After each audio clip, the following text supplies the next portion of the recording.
नमस्कार बच्चों, हिंदी कक्षा में आप सभी का स्वागत है। आज हम पढ़ेंगे पाठ 3 अनोखा उपाय।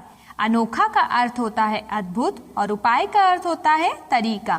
तो इस पाठ में भी एक किसान निकितो ने एक अनोखा उपाय या तरीका अपनाया है, जिसे हम इस पाठ के द्वारा पढ़ेंगे। यह पाठ एक जापानी लोक कथा पर आधारित है।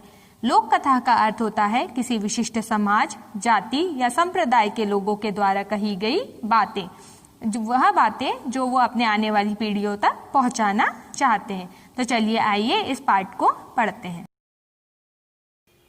बच्चों, यह जो मैं कहानी आपको सुनाने जा रही हूँ, यह एक किसान निकितो की कहानी है। जैसा कि आप जानते हैं कि जापान देश अनेक द्वीपों का समूह है।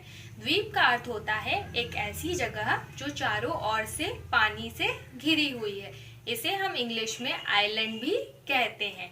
तो इन्हीं द्वीपों में से एक द्वीप का नाम था हांशू। जो हांशू द्वीप है वह चारों ओर से नीले समुद्र से घिरा हुआ था। वहाँ चारों ओर घोंगे और शंख बिखरे हुए रहते थे और उसकी चमकीली रेत पर चलने में सभी को बहुत आनंद आता था। और उसी समुद्र के पास एक ऊंची टेकड़ी पर एक किसान रहता था जिसका नाम था निकितो।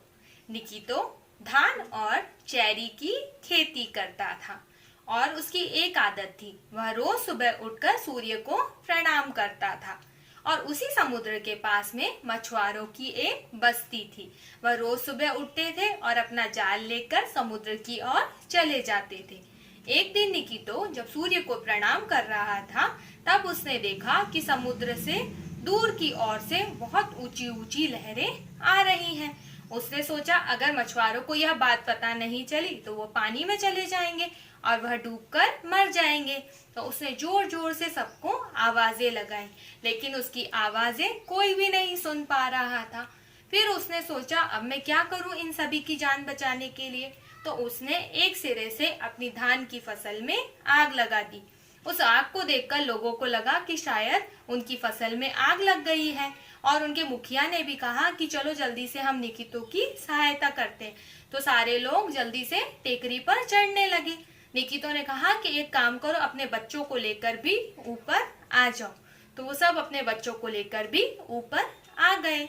फिर जब वो सब ऊपर आ गए तो उन्होंने ऊपर आकर जैसे ही नीचे देखा तो वहाँ का दृश्य बहुत ही भयावह था। उन्होंने देखा कि उनकी सारी बस्ती सुनामी की लहरों की चपेट में आ गई है।